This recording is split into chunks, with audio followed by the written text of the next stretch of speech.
tell, calmly, slowly, like a lullaby whispered against the void. The call is never gentle. It arrives on iron-voiced loudspeakers that crackle across Hive City avenues. It arrives on parchment nailed to crumbling stone, each decree bearing the scarlet seal of the administratum. It arrives through the trembling lips of priests who speak as though the words are carved upon their very tongues. The decree is always the same: all will serve. And so the people gather. They shuffle from their homes and hovels, from their manufactoria and shrines, drawn as though by some invisible chain toward the mustering squares. The air is thick with incense and smoke. Chants rise in dull, unison rhythm. For the Emperor, repeated so often it becomes less prayer than heartbeat. Children clutch the hems of their mothers' robes. Old men cough into rags blackened with ash. Young faces, pale and uncertain, try to mimic the stoic expressions of those beside them. There is no resistance. There cannot be. But beneath the low chanting, there is always the silence of thought, each person asking, quietly within themselves, what if I turn away? What if I do not go? The sorting at the heart of every square stands the recruitment dais, a raised platform of iron, marked with the sigil of the Aquila, its wings outstretched as if in judgment. Administratum clerks sit at desks stacked with parchment, their quills scratching ceaselessly. They do not look at the faces of those before them. They only record age, height, weight, blood type. A life reduced to numbers, stored in ledgers thicker than tomes of scripture. Beside them stand the medici, gaunt and hollow-eyed, their gloved hands cold as they probe ribs, examine teeth, measure bones. The hum of Auspex devices fills the air, a sound like a swarm of insects. Those who pass are herded to one side, stripped of clothing, doused in chemical spray that stings the skin, then issued uniforms of coarse gray cloth. Their names are replaced with numbers sewn in thread across their breast. Those who fail, the sick, the weak, the old, are herded elsewhere. They are not spared, only repurposed. Some vanish into the servitor pens. Some are sent to labor camps to die with purpose. A few are granted the emperor's mercy, a needle of clear fluid that stills their breath forever. The process is efficient, clinical. The lives of thousands measured, sorted, and sealed in less than a day. And through it all, the air smells faintly of oil and incense, a scent that clings like the memory of burnt flesh. The commissar's eyes at the edge of every square stands a figure in black. The commissar does not move. He does not speak. His cap is drawn low, shadowing eyes that seem never to blink. His gloved hands rest upon the grip of a bolt pistol, a weapon whose weight promises certainty. The people know what he is. They need no introduction. His presence is reminder enough. To falter beneath his gaze is to die. The commissar does not need to act often. One execution at the beginning of the day, a bolt round shattering a skull in crimson spray, is enough to quiet all thoughts of refusal. After that, the people obey with the calm of cattle being led to slaughter. Yet, beneath the calm, beneath the chanting, the question still lingers. What if the next to falter is me? The transport ships once sorted, the new soldiers are herded toward the spaceports. The transports wait like beasts of iron and smoke. Their hulls are rusted, their engines shriek as though in pain. The boarding ramps gape wide, swallowing columns of recruits into cavernous bellies where the air smells of oil, sweat, and recycled breath. The journey is long, always long. Weeks, sometimes months, spent in the dark between stars. Inside, the soldiers sleep in rows of bunks stacked 3 high, the air so close it tastes of metal. Rations are thin, water measured by the mouthful. Priests walk the aisles, chanting litanies of devotion, their voices dull and unending. Some recruits pray loudly, their words rising into a chorus. Others weep quietly into their pillows. A few stare upward, lips moving silently, though none can hear the prayers they whisper. And always in the silence between chants the question stirs. What if I refuse when we arrive? What if I lay down my lasgun and turn my back? The thought is never voiced, but it lingers, steady as the hum of the ship's engines. Whispers in the dark the longer the voyage, the heavier the silence becomes.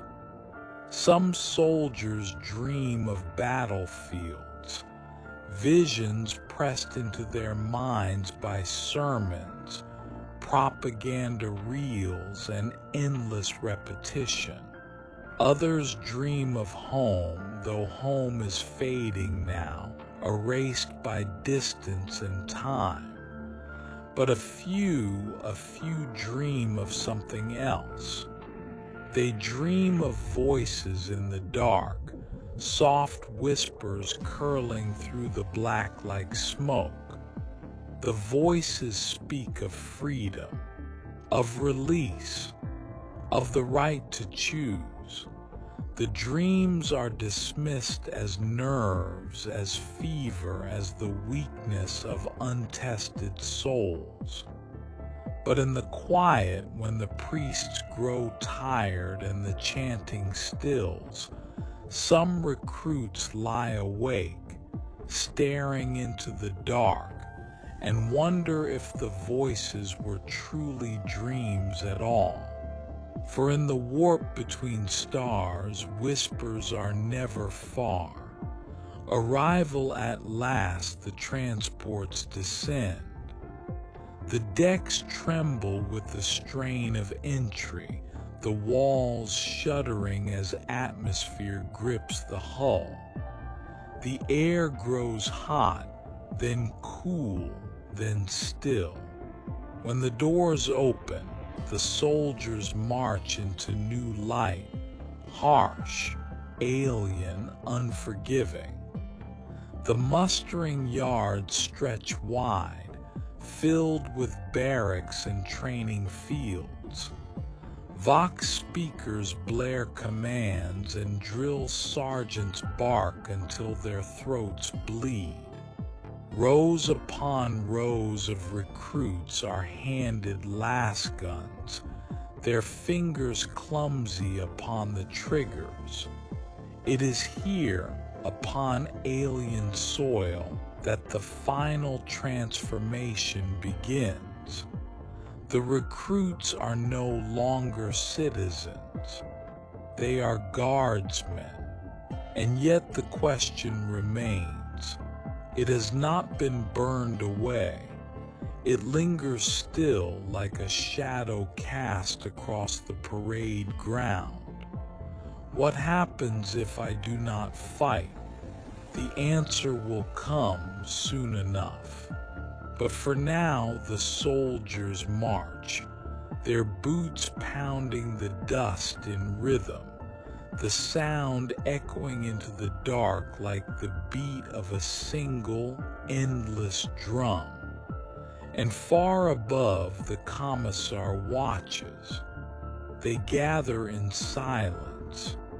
Rows upon rows of recruits stand shoulder to shoulder in the mustering fields, their faces pale in the glow of lumen lamps. The air is cold, laced with incense smoke that curls in slow, heavy spirals. Somewhere above, banners of the Aquila stir in the night breeze, their cloth frayed but still proud. In the center of the field rises the altar. It is not grand, only a block of stone, worn by decades of weather and use, its surface stained with darkened marks that might be oil or something older. Upon it rests the Lectitio Divinitatis, its pages bound in cracked leather, its words etched into parchment that seems too ancient to touch. A priest stands beside it, his voice a rasp of age and devotion. His eyes shine with fevered light, his lips cracked from endless recitation. And at the edge of the field, as always, the commissar waits, silent, still, a shadow cut from black cloth and iron. The words the recruits are told to kneel. Armorless knees press into the dust, leaving faint indentations like the marks of animals.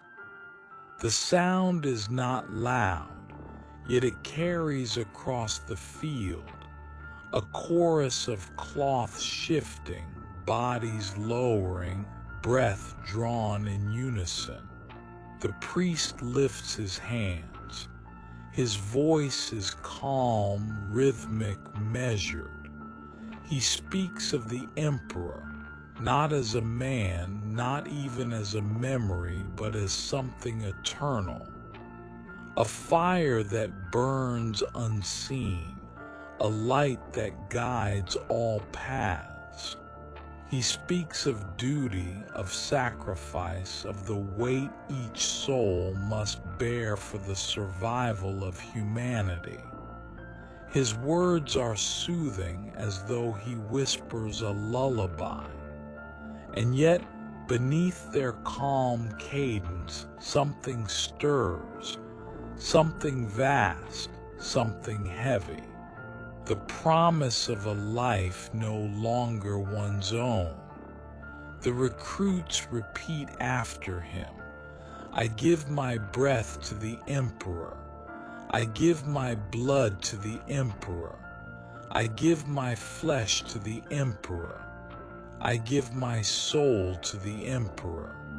The words pass from mouth to mouth, hundreds of voices weaving into one. The rhythm is slow, deliberate, hypnotic. Each repetition is softer than the last, not from weakness, but from surrender. The brand when the words have been spoken. The ritual continues. Servitors shuffle forward, their bodies twisted masses of steel and scar tissue, their hands replaced with brands of iron. Their eyes are dead lenses, their mouths sewn shut. They move without pause, without hesitation, without even the flicker of thought. One by one, recruits step forward. The iron is pressed against bare flesh, arms, shoulders, chests. The hiss of searing skin rises into the night, each sound sharp and brief, then gone. The recruits do not cry out. They are told not to. Their silence is proof of devotion. The brand is the symbol of the Aquila, its wings spread wide, its talons open. The flesh beneath it darkens, blisters, scars. And so devotion is carved into them, not only in spirit, but in body. The witness through it all, the commissar, remains. He does not move. He does not blink. His presence alone ensures the ritual continues without falter. For the oath is not only a vow, it is a test. Any voice that falters in repetition, any hand that trembles when offering flesh, any cry that escapes when the brand sears skin, all would be noted, and all would be ended.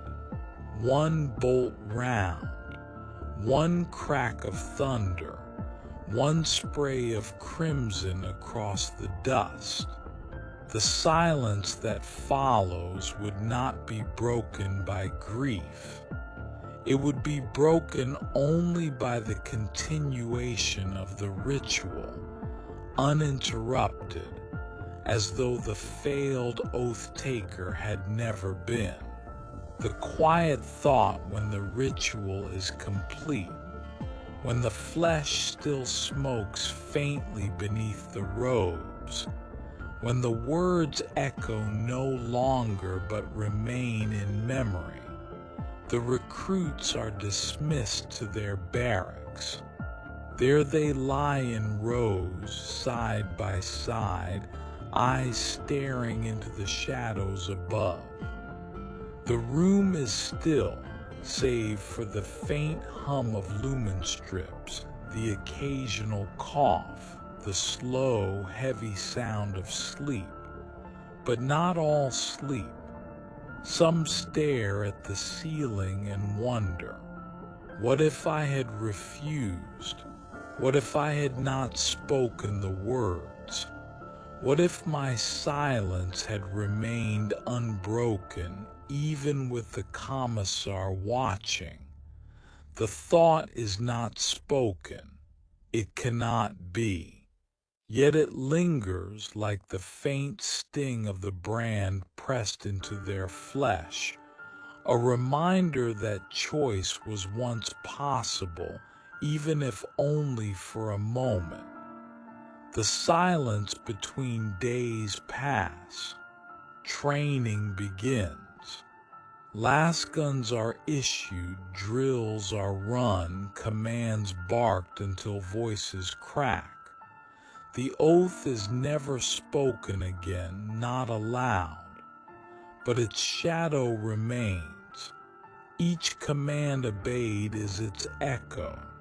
Each step marched is its rhythm. Each shot fired is its proof. And yet sometimes in the silence between drills, in the quiet of night, one can almost hear it again. I give my breath, I give my blood, I give my flesh, I give my soul a lullaby, a promise, a chain, and always beneath it the question lingers. What if I had refused?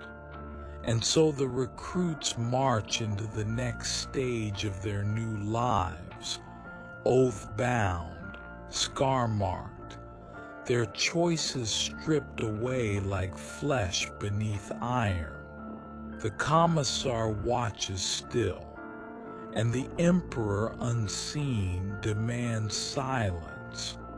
The dawn is pale. Thin light filters through the clouds above the training fields, washing the ground in a colorless haze. Rows of recruits stand in silence, their lasguns clutched tightly, their bodies rigid. The air is cold enough to sting the breath, but no one moves, no one shivers. They have learned stillness. The drill sergeant paces before them. His voice is not cruel, not even loud. It is steady, flat, without variance, as though the words themselves are drawn from a script repeated countless times. March, halt, fire, reload, fire again, commands, nothing more. The recruits obey, their movements near mechanical. The rhythm is hypnotic. Boots against soil, the crack of lasguns, the metallic click of reloads, a steady lullaby of war.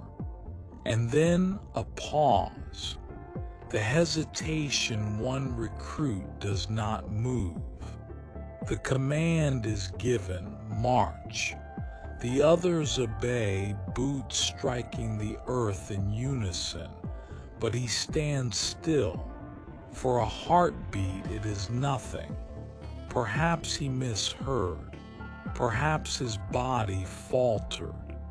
But then the command is given again, and still he does not move. The silence spreads, subtle but heavy. Not in the sound, there are still the boots of dozens striking the earth, the hiss of lasfire, but in the attention. Eyes flick almost imperceptibly toward the still figure. The sergeant's voice does not change. Calm, flat, steady. March. And still, nothing. The weight of eyes, it is not long before the shadow of the commissar falls across the field. He does not stride quickly. He does not storm, nor does he shout. His steps are measured, deliberate. Each one lands with the same weight, the same rhythm, as though he marches to a music none else can hear. The recruits part before him, the ripple of his presence shifting the line like water disturbed. He stops before the unmoving recruit. The silence is complete now. The boots have stilled. The drills have ended. All wait, all watch. The commissar does not speak at first. He only looks.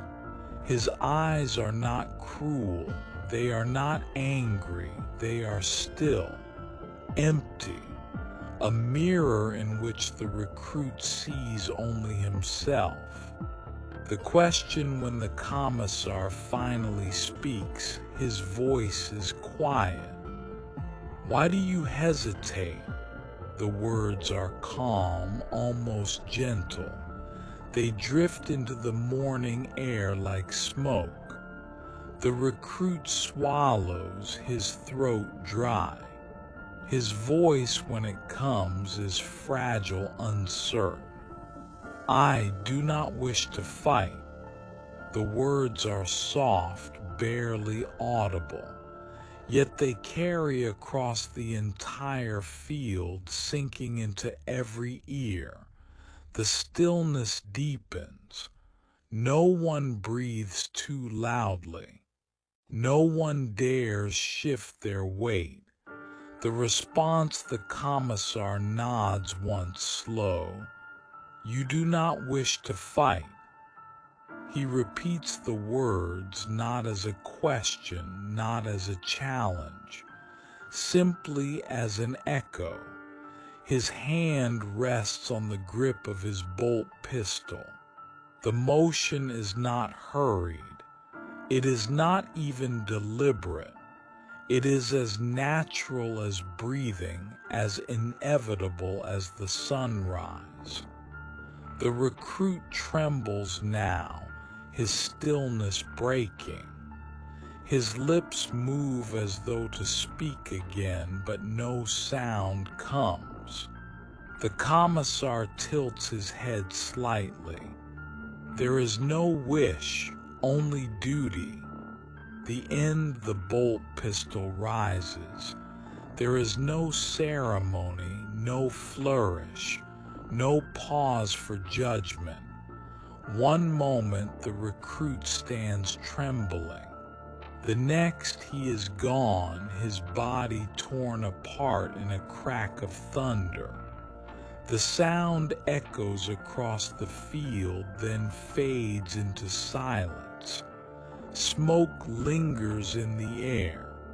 Fragments fall to the soil. The commissar lowers the pistol. He turns his head, scanning the recruits with that same still, empty gaze. March! The command is repeated, and as though nothing had happened, the drills resume. Boots strike the soil. Lasguns fire. Reloads click. The rhythm returns. The memory yet for those who watched. The image does not fade. In the stillness of night, when they lie in rows upon their bunks, some see again the moment of hesitation, the shadow of defiance, so brief, so fragile, crushed beneath inevitability. They do not speak of it, they do not whisper, yet it lingers just beneath thought. What if I too could not march? What if I too refused? Would I vanish as swiftly? Would I be forgotten as easily? The questions haunt, soft as lullabies, and in that haunting fear takes root. Thus ends the first refusal, not with rebellion, not with defiance, only with silence and the rhythm of marching feet.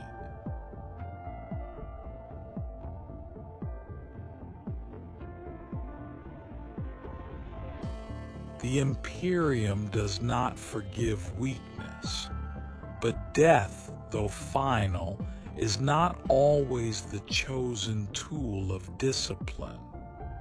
A single execution may silence a moment, but the Imperium demands more. It requires examples, warnings, reminders. And so other punishments are devised. Let us walk quietly and see. The parade of shame in some regiments, hesitation is not rewarded with a merciful bolt round. Instead, the coward is made to walk. Stripped of weapons, stripped of armor, stripped even of boots, he is led before his fellows. Chains bind his wrists, and a brand is seared into his cheek, the mark of failure, the mark of shame. He is forced to walk at the head of the column, unarmed, while the regiment marches behind. Step after step, his bare feet strike rock and soil, blood painting the path. The column watches silently. The message is clear. He walks not as one of them, but as a warning to all. When the battle begins, he is sent forward still unarmed, still shackled. The enemy's fire does not wait. His death, inevitable and brutal, is the regiment's reminder. To falter is to fall alone.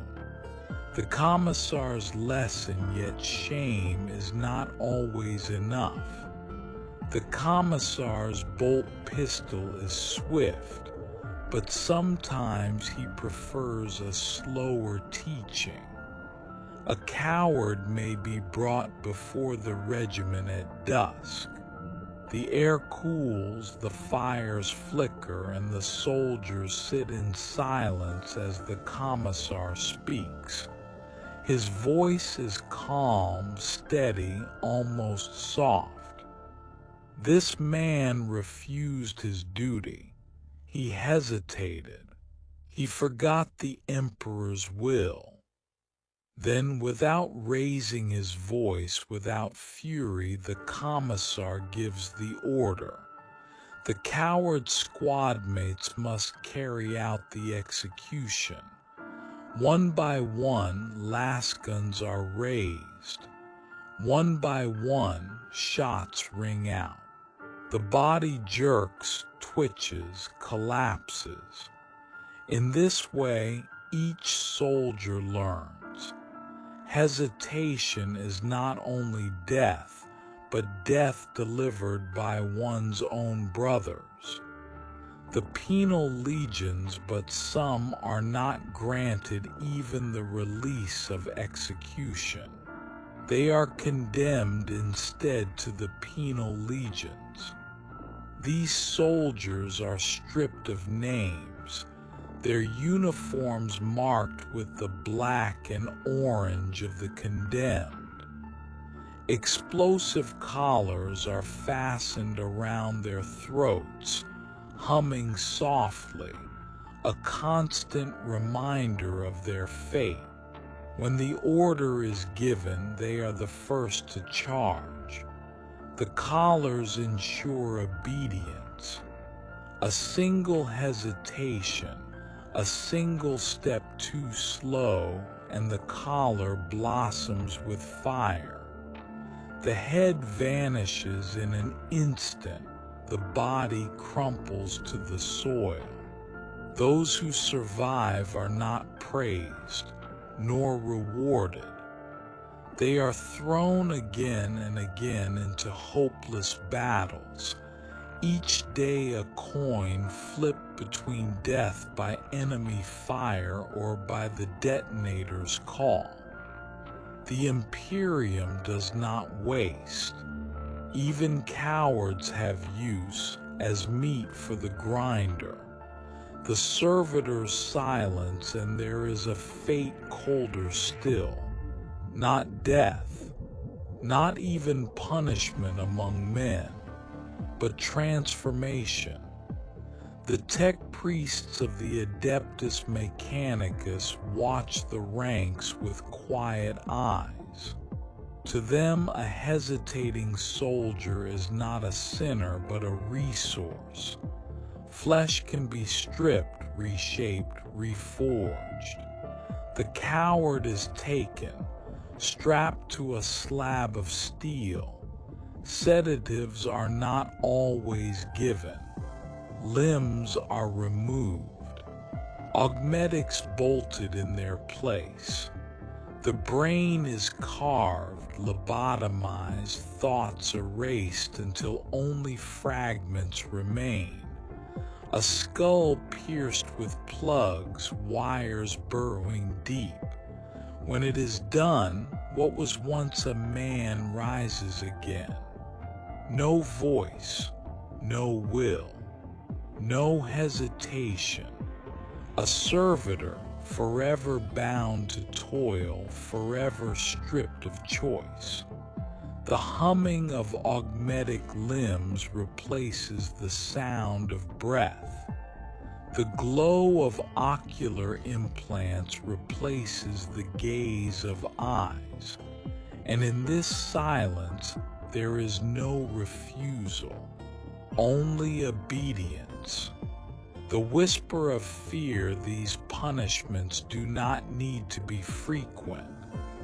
Once seen, once heard, once remembered, they linger forever in the minds of the faithful. A soldier does not need to be reminded twice of the branded face leading a march, or the collar exploding in crimson flame. At night, in the quiet between battles, some soldiers whisper to themselves, not prayers, not hymns, but warnings. Do not falter, do not hesitate, do not refuse. And in that whisper, obedience is sealed.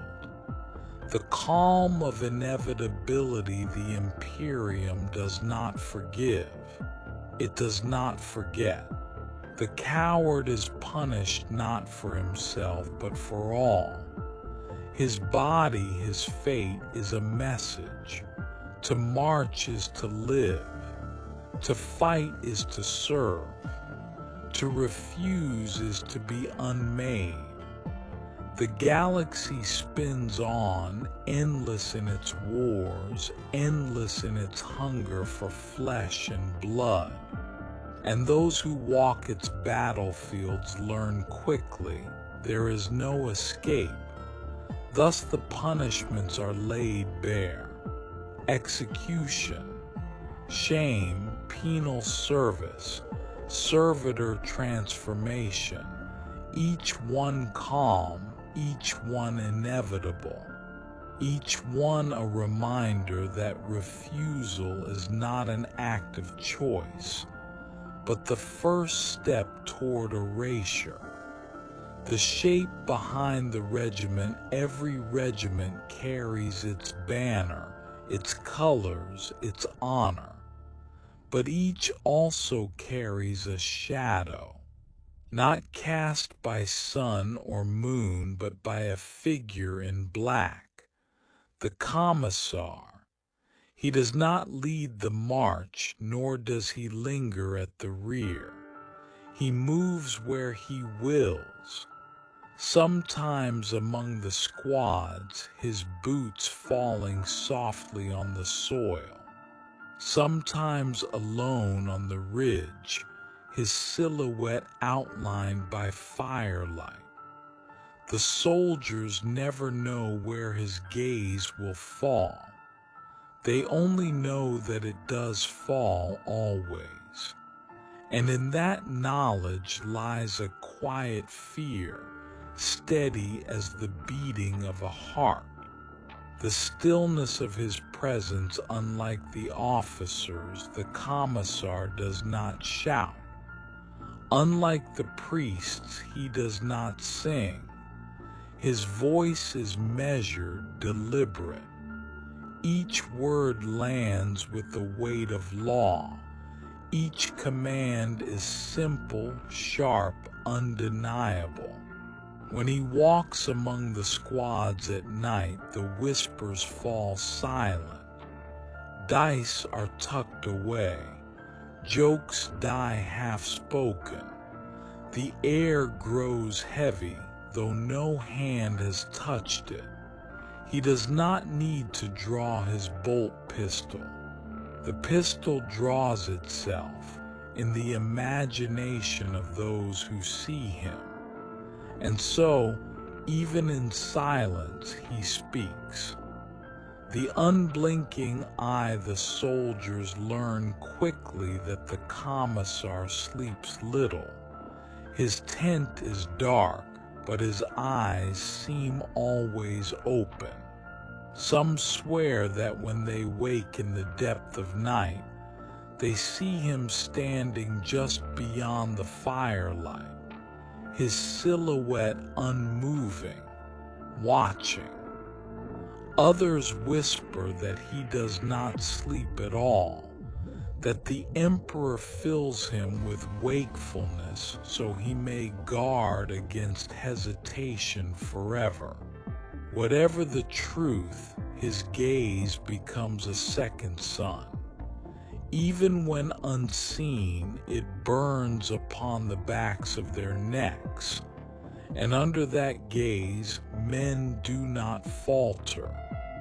The calm of execution, it is not the violence of the commissar that terrifies. It is the calm. When the bolt pistol is raised, there is no fury, no hatred, only inevitability. The shot is not a punishment. It is a correction. A soldier hesitates. The correction is applied. The line continues.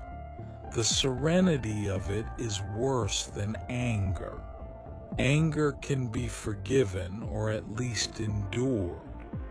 But calm makes the act seem eternal, unquestionable, carved into the fabric of reality itself. The lessons of shadow over time. Soldiers begin to hear his voice even when he does not speak.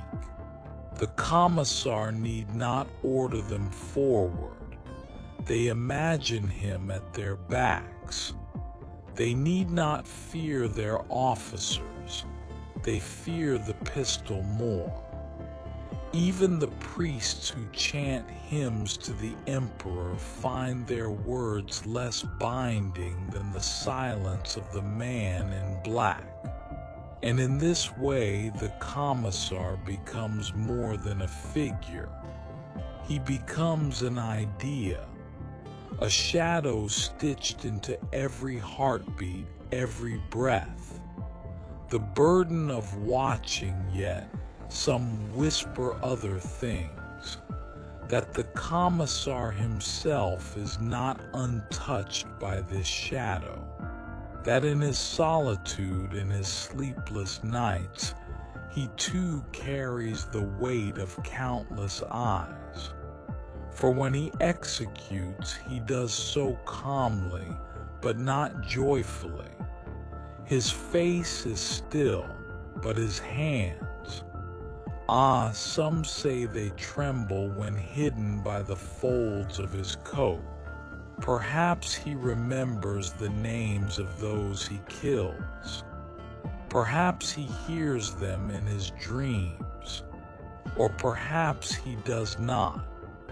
Perhaps the shadow consumes him too, until he is only the mask, only the pistol, only the inevitability. A man unmade by duty, as much a servitor as those who fall to the mechanicus. The silence that remains, the regiment marches on. The battles do not cease. Men fall, worlds burn, banners fade. But always behind the sound of lasguns, behind the hymns, behind the thunder of war, there lingers the silence of the commissar's shadow. It waits at the edge of vision. It watches from behind the flame. It speaks without words. Do not falter. Do not hesitate, do not refuse. And the soldiers obey. not from faith, not from courage, but from the soft, cold hand of fear. Thus the shadow remains calm and unblinking, neither merciful nor cruel, only inevitable. The first night when the march ends and the fires are lit, the soldiers rest. Helmets are laid aside, rifles cleaned with weary hands. Rations are chewed in silence. And when at last the eyes close, sleep comes quickly, too quickly. For exhaustion is stronger than fear. But dreams are not spared. The dream of the branded one soldier dreams of the branded man, the coward paraded at the head of the column. In the dream, the mark upon his cheek glows red, pulsing like a wound that never heals. Each time the soldier blinks, the branded face draws closer. The dreamer tries to turn away, but the column is endless. Behind him march his brothers, their faces blank, their eyes hollow. Ahead of him the branded man walks, step after step, forever. And the glow of the brand burns brighter until it is all that exists. The dream of the collar, another dreams of the collar. He hears it first, the faint hum like a whispering insect at the nape of the neck. Then the click, sharp, final. In his dream, the collar does not explode. It waits, tightens, squeezes. He claws at it, but his hands pass through. The dream will not let him touch it.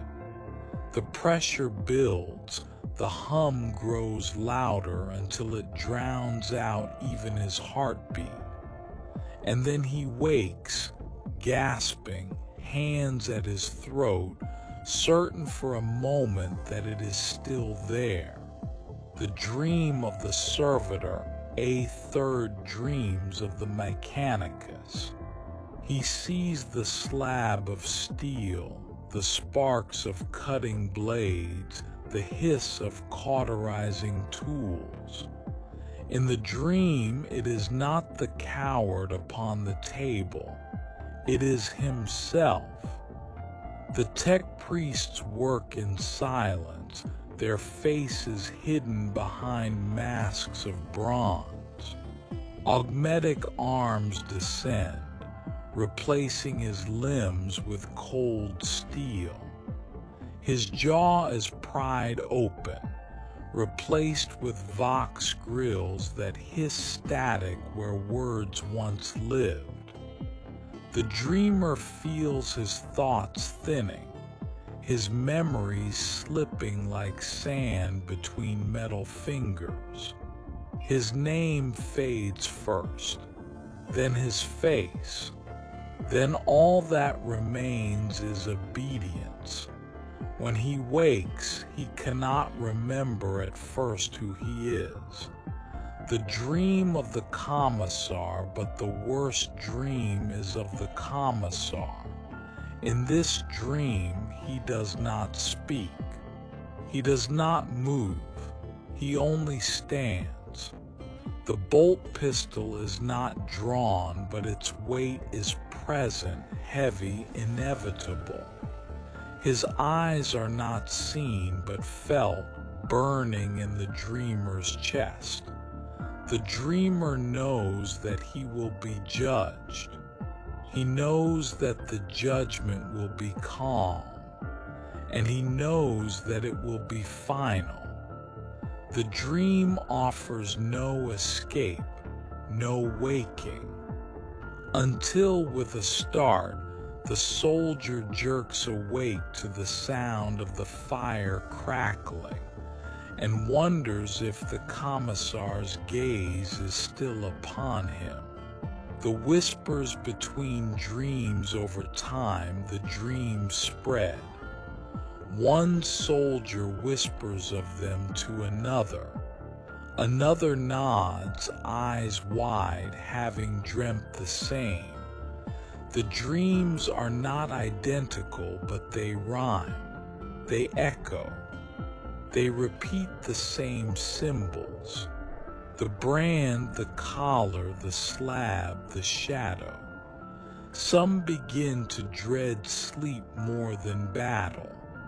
They force their eyes open long after the fires burn low, staring into the dark, waiting for dawn.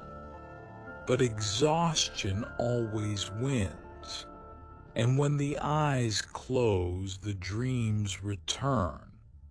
The fraying of faith at first, the priests call it weakness. At first, the officers dismiss it as nerves, but as the nights pass, the regiment changes. Men march with hollow eyes. Hands tremble when rifles are cleaned. Jokes are forgotten. Songs are silent. In the dreams, the cowards die again and again. In the waking world, the soldiers wonder if they themselves are next. Even the hymns to the emperor seem thin, frayed, unable to drown the echo of the whispers. The calm of inevitability, and yet the strangest thing happens. The dreams begin to change the waking men. They march straighter. They hesitate less. They obey with a quiet, fearful precision. It is not courage that drives them, nor faith, nor loyalty. It is the dream, the memory of the brand, the collar, the slab, the shadow. The nightmares teach what words cannot. To falter is to fall. To fall is to be erased. The dream that never ends, but some do not wake. A handful of soldiers fall asleep one night and never open their eyes again. Their bodies do not rot, do not grow cold.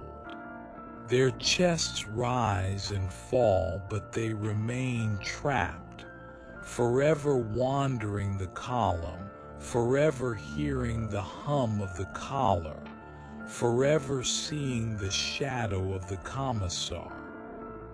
The priests declare it a blessing that they march eternally in the emperor's service, even in dreams. The others are not so certain, for when the camp grows still and the fire burns low, some swear they hear whispers from the lips of the dreamers. Not hymns, not prayers, whispers of the coward's fate, whispers of refusal, whispers of something waiting in the dark between dreams. Thus the coward's dream spreads, quiet as smoke, calm as a lullaby, endless as war itself. And in the stillness of night, the soldiers learn that refusal does not only end a life sometimes, it begins a dream that never ends. The first change, the dreams had been the same for many nights, repetitions of brand, collar, slab, and shadow. But then, without warning, they shifted. The soldier dreams of the column once more, marching endlessly behind the branded man. Yet this time the silence is broken. A voice speaks, Not the commissar, not the priest, something else. It is calm, soft, almost kind. You need not march, it says. You need not bleed for them. The branded man turns, his face aglow, but he does not speak. His mouth moves in silence, and the soldier realizes that the words are coming from behind the brand, from beneath the skin itself. The color in the dark, another soldier dreams of the collar as he always does. The hum grows louder, the pressure tightens, yet this time something new appears, a color. It is not a color he can name. It is red and green and gold and black all at once. It shimmers in his vision as though painted on the air. The hum of the collar bends, shaping itself into words. The collar does not bind. The collar frees.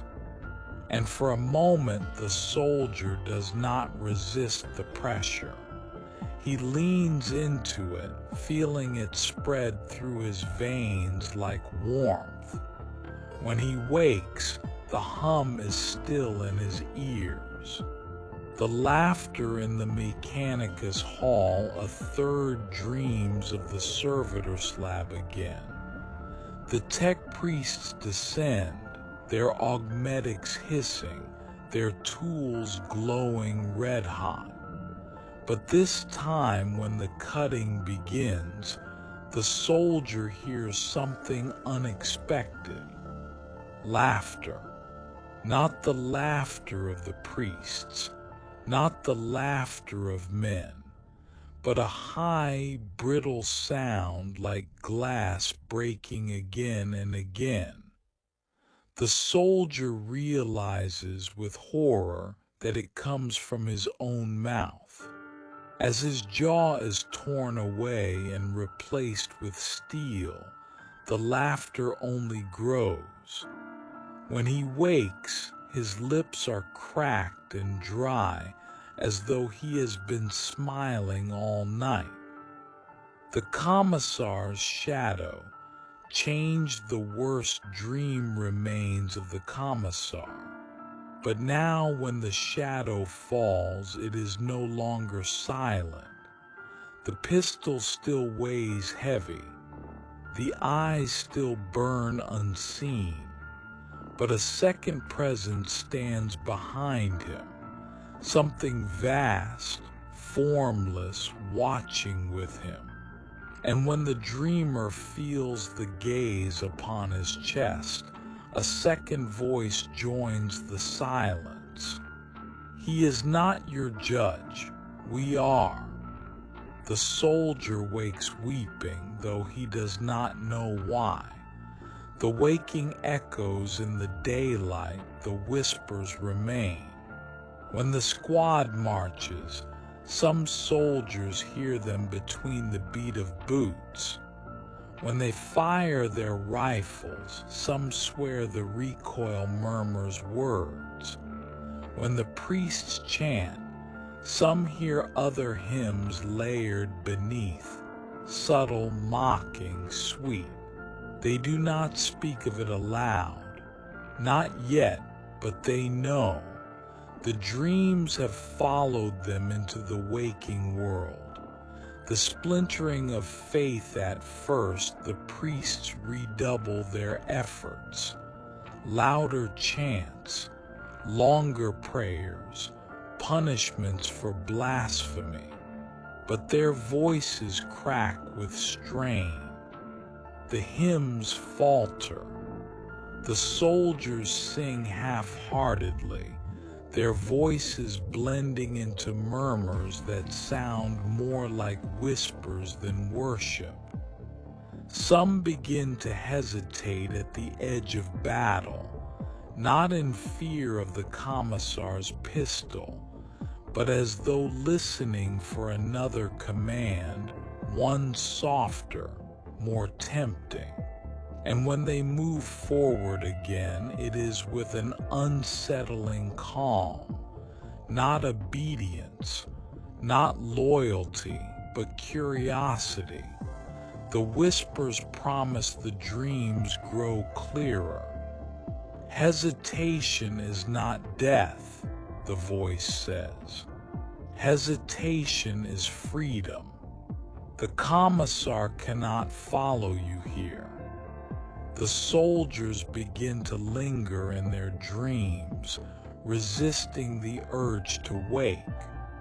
The battlefield becomes a blur, the days a haze, but the nights are alive with whispered promises.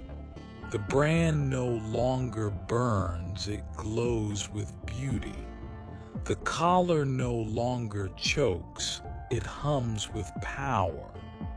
The slab no longer steals humanity, it remakes it brighter, stronger. And the shadow of the commissar, it no longer terrifies. It stands aside, silent, replaced by something greater. The fear of the faithful, not all soldiers succumb. Some cling tighter to their prayers, to their hymns, to the memory of the emperor's light. But they march now beside men who smile in their sleep, who mutter in strange tongues, who wake with eyes that glitter in the firelight. The commissar grows harsher, the priests more desperate. Executions multiply, penance is demanded. Yet with every shot fired, every punishment given, the whispers only grow louder. For every hesitation, every death feeds the dream. The door and the dream, and then one night, a soldier sees it. A door. It stands at the end of the endless column where the branded man once walked. It is tall, impossibly so, its surface carved with symbols that shift each time they are seen. Behind it, something breathes. The soldier knows, though no words are spoken, that to step through the door is to be free.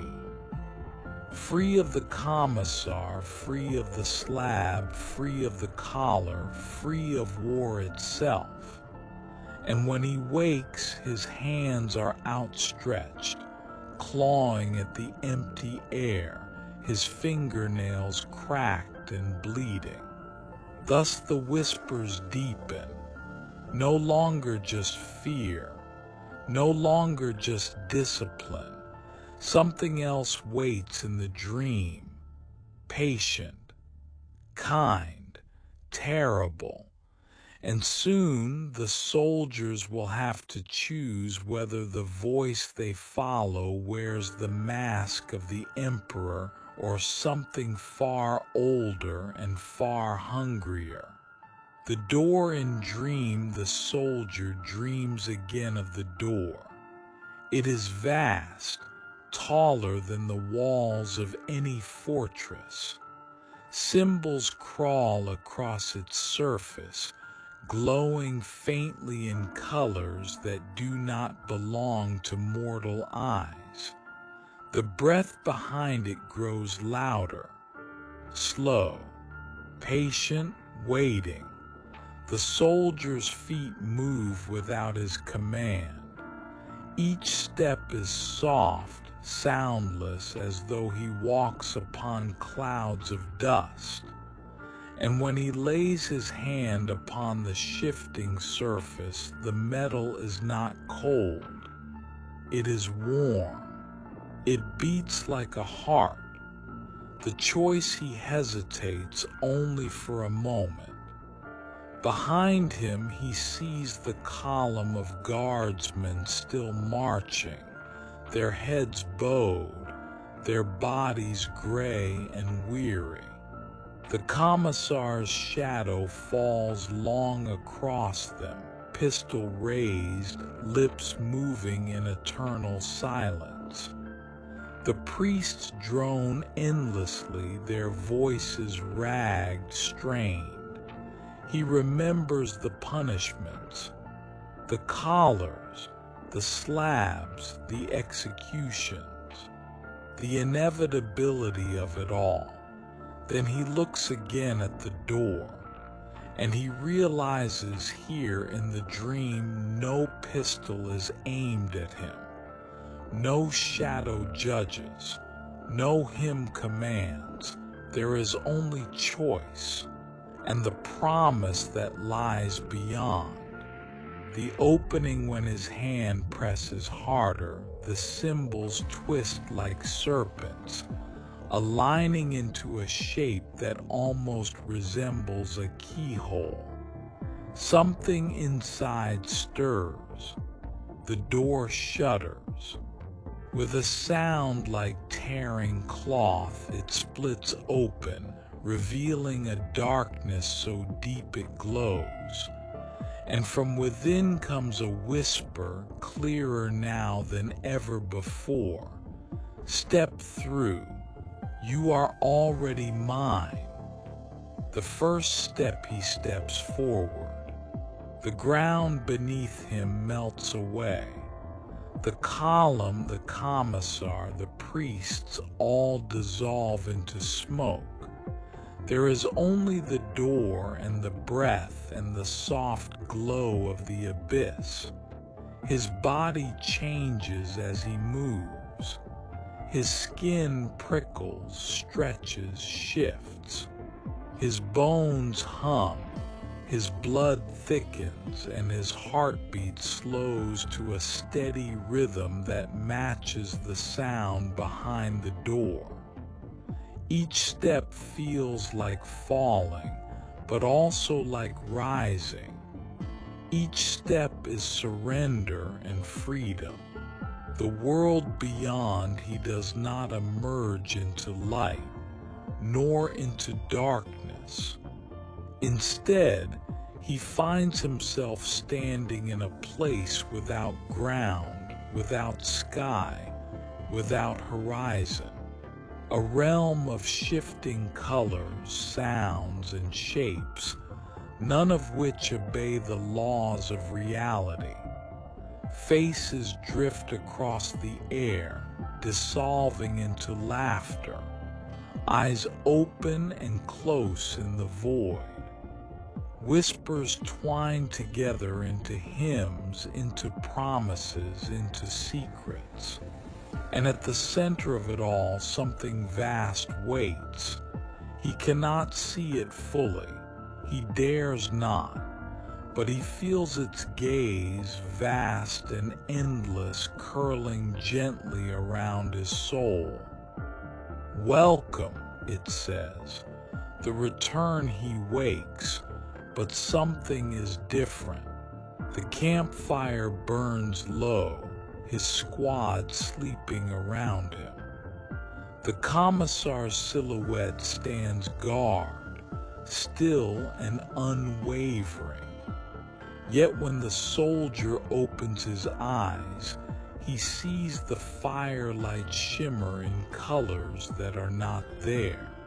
He hears laughter where others hear only wind. And in his chest, his heartbeat matches the rhythm of something larger, something beyond. He is awake, but part of him has not left the dream. The spread he does not speak of it aloud, not yet, but others begin to notice. His eyes linger too long on shadows. His lips move as though whispering in prayer, though no words are heard. He smiles in his sleep, even as shells scream above the trenches. and those nearest him begin to dream as well. First the collar soldier, then the branded one, then another and another. One by one the door appears to them, shimmering faintly at the edge of their vision. It waits, and it will open for each of them in time. The commissar's blindness, the commissar does not see it. He sees only hesitation, only fatigue. He answers with harsher discipline, sharper punishments, louder shots. But with every execution, the whispers grow louder. With every punishment, the door glows brighter. He does not understand. His pistol is useless here. The emperor's shadow cannot touch the dream, and so the dream spreads unchecked, soft and patient, like a flame moving through dry grass. The doors promise the soldiers now know. Refusal is not death. Refusal is a door, and behind the door lies freedom. Freedom from collars, from slabs, from pistols, from hymns, from the endless grinding war. The commissar kills one, two more dream the door. The priest punishes another, three more hear the whisper. It cannot be stopped. It is already inside them, and so, calm and inevitable as the turning of a wheel, the choice spreads. One by one, the soldiers step through the door, and one by one, they wake no longer servants of the emperor, but children of the whisper.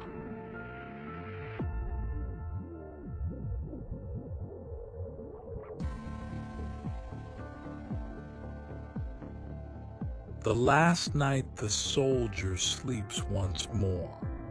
The fire is dim, the air heavy, the world quiet. The commissar still stands, his shadow long, bolt pistol gleaming faintly in the starlight. But the soldier does not see him, for in the dream the door has opened wide. The breath is louder now, steady and slow. It fills the world like a tide, and he does not resist it. He has never resisted. The step beyond he steps through again. This time he does not fall. This time he rises. Colors twist around him, folding into forms he cannot name. The air tastes of iron and sweetness. His skin splits gently, as if opening like the petals of a flower. From within, something brighter stretches outward. He is not afraid. He is calm. The transformation, his body reshapes itself. Bones lengthen, soften, then coil like serpents. Flesh ripples, glowing faintly, then hardens into patterns that resemble both scars and script. His mouth multiplies, whispering in unison with the voices he once only heard. What emerges is not a man, not a guardsman, not a servant of the emperor. What emerges is something new, something that carries the door within itself. And when it speaks, the words are soft, soothing, inevitable. Come with me. There is no punishment here. The awakening, he wakes again, but now the campfire bends toward him. The air ripples where he walks. The commissar turns at last, eyes narrowing at the shift. Bolt pistol raised, the eternal correction ready.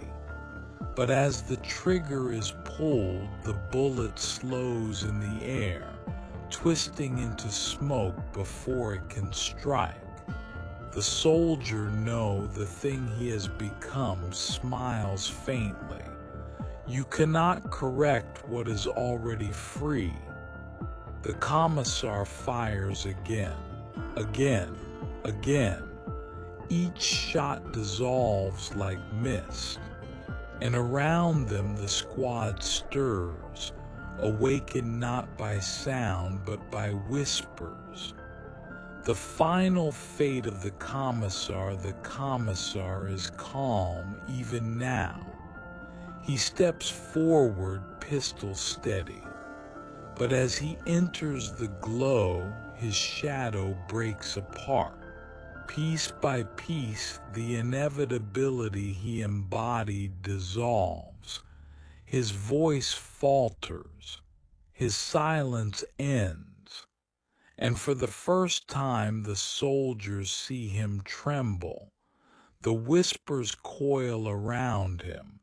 His form twists. His pistol drops, clattering against stone. And then he is gone. Only the coat remains, folded neatly as though placed there by gentle hands.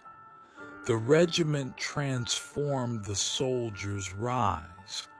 One by one their collars slip away. Their brands fade. Their chains dissolve. They look upon the thing their comrade has become, and they do not scream. They smile, for they too see the door waiting, and they too will step through it. The world moves on, the war does not end. The shells still fall, the orders still come, but the regiment is no longer the same. It marches under unseen banners now, its steps guided by whispers, its hearts bound to the door.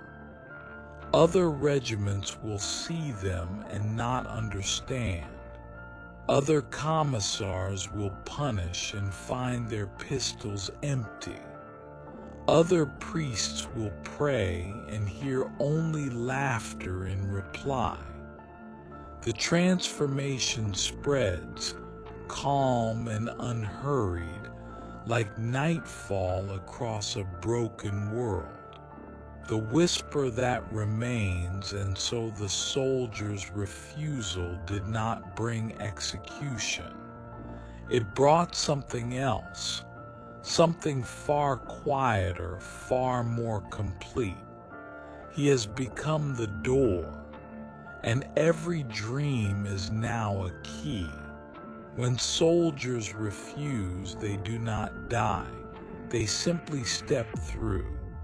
And in the hush that follows, only the whisper remains, gentle as sleep, soft as a lullaby.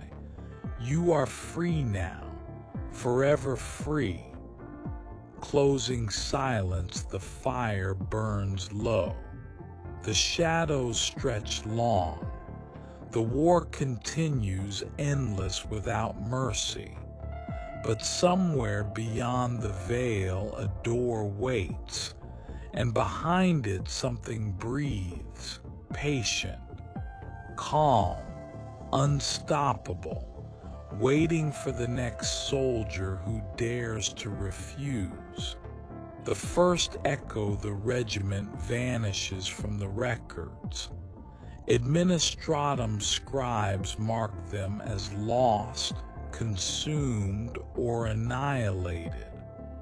The paperwork is sealed, the names forgotten, the data slate filed among billions of others.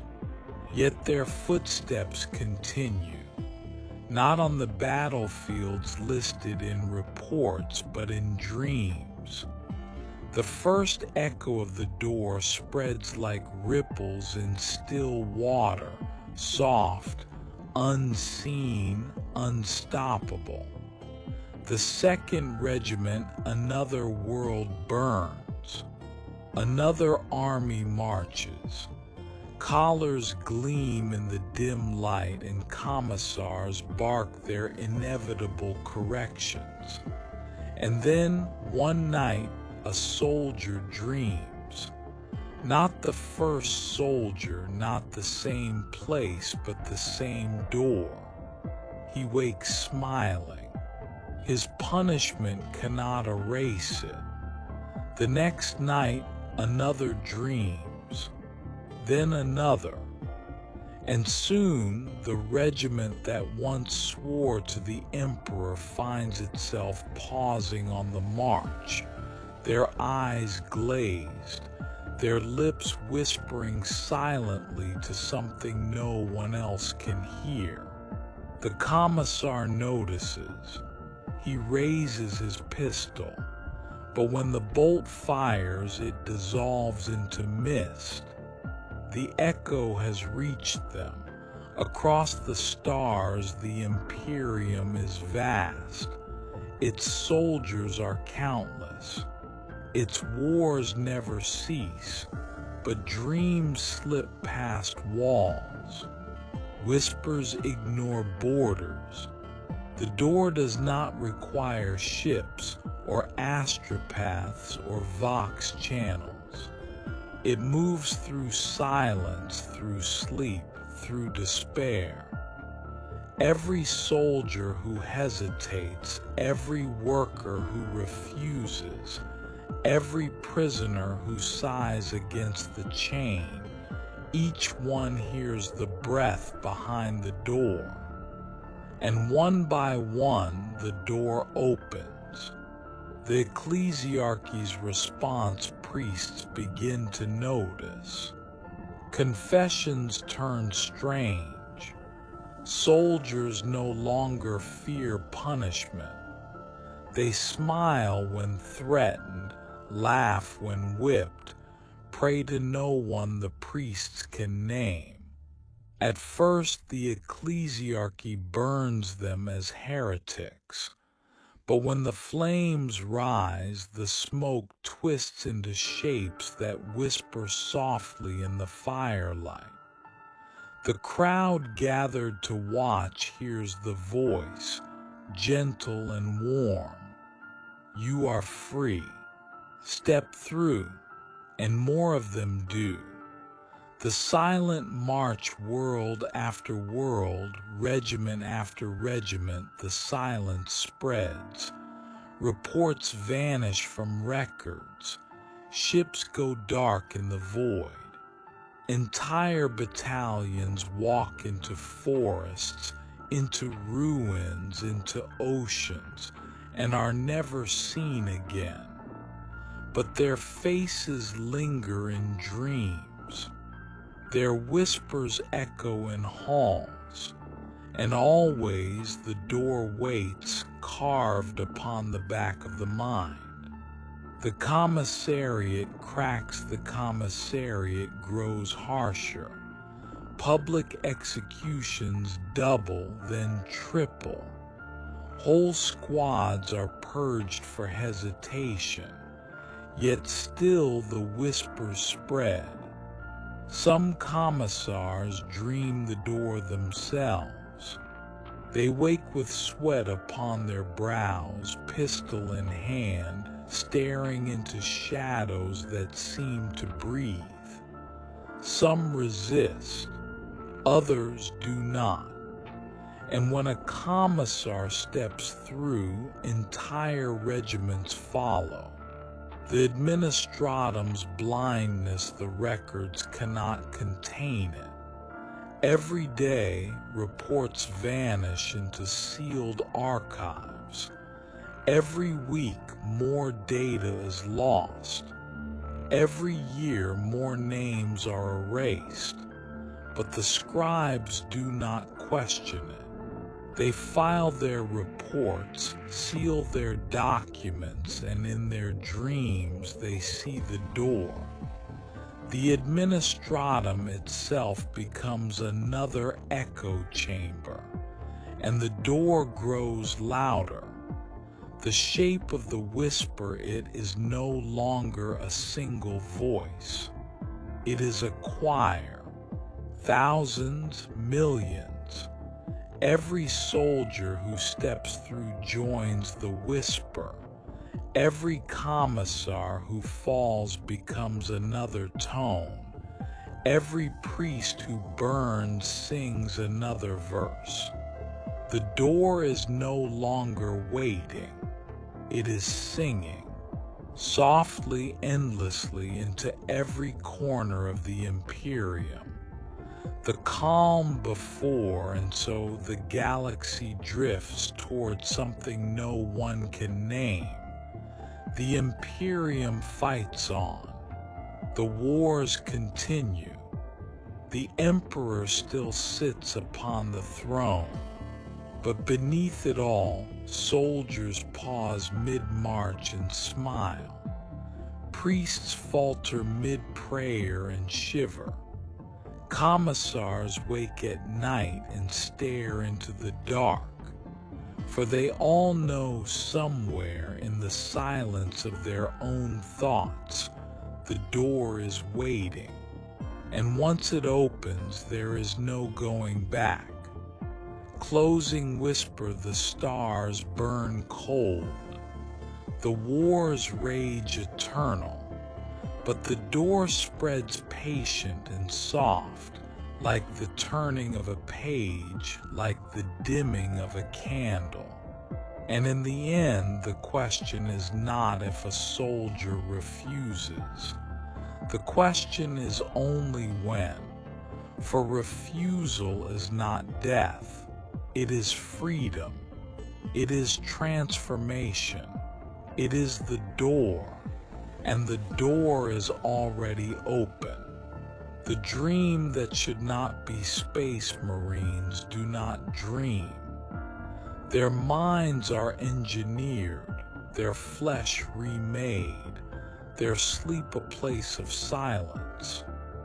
And yet, one night on a distant battlefield drowned in ash, a warrior of the Adeptus Astartes closes his eyes, and he hears breathing, soft, slow, patient. Not the ragged gasps of mortal lungs, but the endless inhale of something vast. He does not tell his brothers, but when he wakes, he lingers, and in his eyes a faint reflection of a door flickers. The armor of faith, the Astartes are clad in ceramic, armored in devotion. Their gene seed burns with the Emperor's light. Their oaths bind them tighter than chains. And yet, whispers slip through seals. They drift past purity seals and prayers, past augmetic lungs and engineered hearts. For whispers do not break walls, they seep, and even the perfect are not untouched. The first company, it begins with one battle brother, then another, not a squad, not yet, but scattered across campaigns, across chapters, across centuries. Individual Astartes close their eyes and see the door. They do not always step through. Some awaken with fury, purging themselves in fire and prayer. Others deny the dream, masking it behind bolter fire. But a few, a very few smile. And when a space marine smiles at nothing, the world should tremble. The chaplains notice chaplains hear the confessions. At first, they dismiss them as weakness, the murmurings of battle fatigue. But as the centuries roll, more confessions echo the same words. A door, a breath, a voice that promised freedom. The chaplains rage. They burn relics, scour barracks, purge battlefields with flame. But whispers cannot be burned. And so the chaplains begin to whisper themselves, though their crozier still shines bright. The librarians fear it is the librarians who understand first. They feel the warp's tides shifting, threads bending toward something new. It is not a God they know. It is not chaos as they name it. It is something quieter, something older, something inevitable. The librarians cast wards, recite litanies, cut the dreams from their brothers' minds. But still, when they close their own eyes, they see the door. The first company that vanished, one chapter vanishes. Not destroyed, not betrayed, simply gone. Their fortress monastery silent. Their ships adrift, their vox silent, their banners folded neatly in deserted halls. When inquisitors come, they find nothing. No battle, no bodies, only doors. Carved into walls, etched into ceramic, burned into stone. And each door whispers softly when touched. The chapter is not gone. It has stepped through. The emperor's angels freed the imperium whispers of heresy.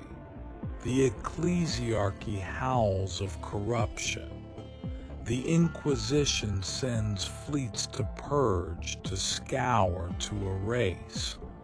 But how do you erase silence? How do you kill a dream? How do you chain an Astartes who no longer fears death, who has already stepped into freedom? They march without orders now, calm, serene, their bolters cradled like relics.